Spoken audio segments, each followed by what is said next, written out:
no one's surprised, he chooses Okay, the as I was saying a bit television. earlier, The 1971 adaptation doesn't reveal the glass elevator just yet. Instead, they use the Wonka theme, which is fueled with see my tornado plan for dreams this and is to have small this as its own little separate area. ship. It's seen at one point later on. You know that these things, it's like, why are these here? Proceeds as it happens in the book. I don't know, I think this has to do with the Speaking more. of television room, Wonka's greatest invention I yet. think the It's room's gonna called be under construction, so they gotta seal us off. Oh, I double decorate as a rebuilt inside a television divorce. set. We change the walk over construction, The why only not? catch to television is that TV sets make everything smaller, or at least they used to back in those days. And because of that, any object that needs to be sent through has to be So that's its own separate room. The ballroom is its own separate room, and the stairwell's just never really seen. From it, there's the hallway. Through here is the kitchen, would be the kitchen, and through here would be another hallway to a dining room. It's on fire after the capsize and probably revealing a bit too much. Small.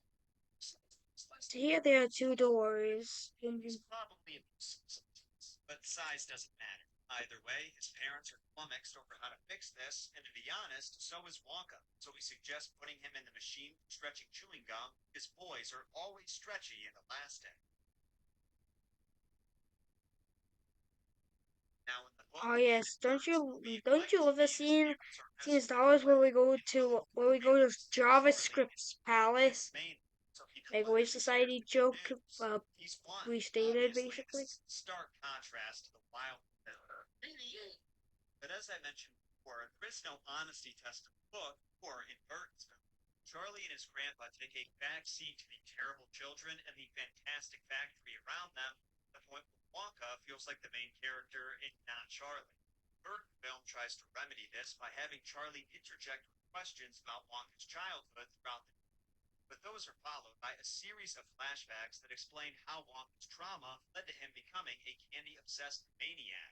So the focus is still on Wonka. Despite all this, you still end up rooting for Charlie throughout the movie, and hearing that he's won the contest puts a big smile on your face. Now, in the 1971 adaptation, Wonka puts Charlie to the test by screwing him out of the lifetime supply of chocolate that he was supposedly entitled to by finding the golden ticket.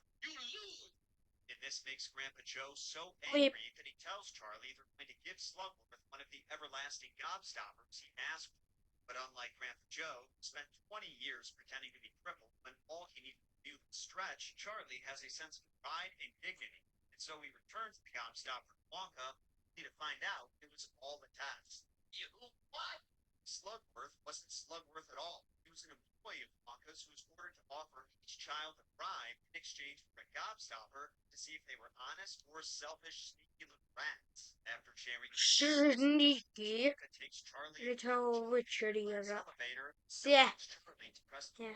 button that's never been pressed. Funnily enough, when this happens in the book and That's freaking Wonka funny. secretly presses the button himself, says he's been waiting a long time to do that. The elevator then shoots out of the factory. While they're now, this is when Charlie learns that he's to inherit Wonka's life's work. Huh?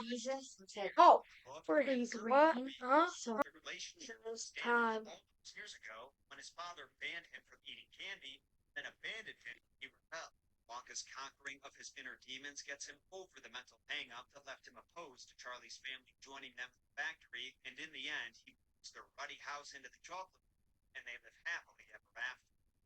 Not gonna lie, it's a pretty cute ending, especially when you consider that Burton modeled the Bucket House after Roald Dahl's famous writing shed. I really love the visual of this little shed where he thought up all of these stories surrounded by one of the worlds he created. Speaking of the worlds he created, Charlie and the Chocolate Factory was almost a very different one. When I tell you what the early drafts of this story were like, you are not going to believe what we almost got instead of this masterpiece.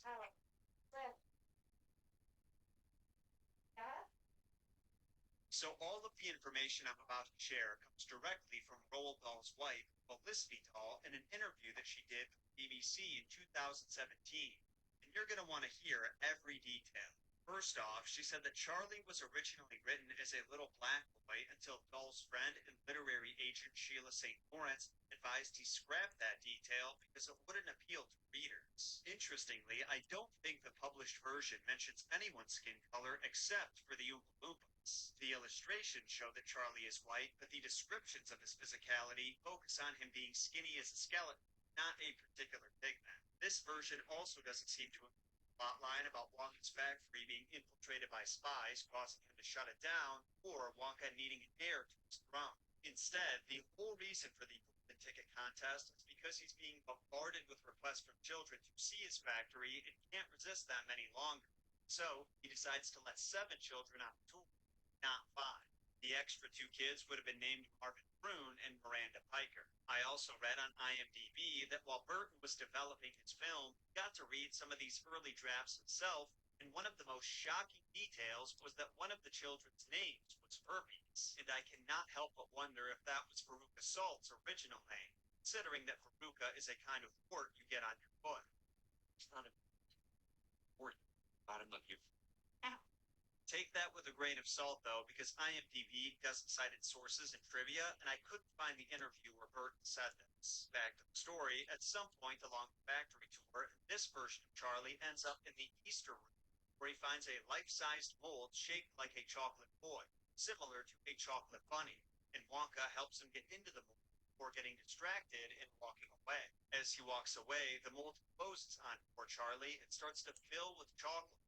Facing him in a sugary shell there is no way to escape from.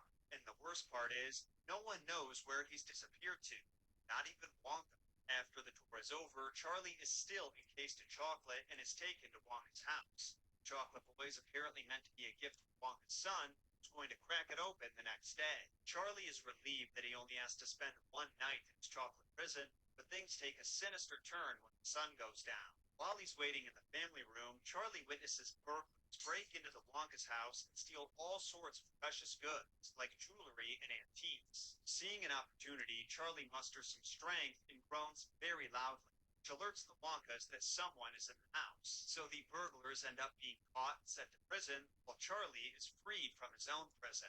Now, in this version, Charlie isn't rewarded with the entire factory because Wonka already has a family and therefore an heir, but he is still set up for success. Wonka gives him his very own candy store called Charlie's Chocolate Shop in the busy city center, and Charlie lives happily ever after, allowing his family and friends to treat themselves to sugary sweets. Don't get me wrong, it's a very sweet ending, pun absolutely intended, but comparing this story about being an eyewitness to a crime versus the one where we're shown all the ways kids can be rotten, selfish, and how that leads to some harsh consequences as soon as their parents can't protect them, is a much more universal message that I think more kids can benefit from hearing. Because in the real world, being a narc doesn't actually get you that far. Then again, I may just not get it. Because Felicity Dahl went on to give a very thoughtful analysis of this version, where she says Charlie getting caught in the chocolate mold is a metaphor for racial stereotype. Because in the story, Dahl emphasizes that the mold fits Charlie perfectly, but once the chocolate inside the mold hardens, it's uncomfortable. And this is where the racial symbolism comes in. Here you've got a black boy who gets trapped inside a life-size chocolate mold and can't be seen or heard through his chocolate coating. And while Mrs. Dahl puts particular emphasis on the chocolate and dark-skinned Charlie, this metaphor can apply to anyone who finds themselves to be the minority in a group. Dahl himself is a great example. He was the son of Norwegian immigrants but grew up in the UK attending British boarding schools. His being different than the majority of his classmates made him a target for school police, and even the administration wanted him to conform to British cultural standards. He was on the inside didn't matter to them. They saw his Norwegian mold and did not accept it, so they reshaped it by force till it resembled the British mold they were more comfortable with. Dahl's life experience was a major contributing factor in how he wrote his protagonists. From Charlie to James to Matilda, he could relate to these vulnerable children whose little world seemed rigged against them, took miracles to escape from. Miracles that I'm sure he fantasized about while he was growing up in similar circumstances. Dahl's works are all incredibly different from each other, but that common thread can be found in most of them. And I think that's a major factor in why they're just as popular with kids today as they were when they were written. 70 plus years ago. They convey how being honest, working hard, and finding creative solutions to problems can take your life in a whole new direction. Sure, heroes get a little help from a giant peach, telekinetic abilities,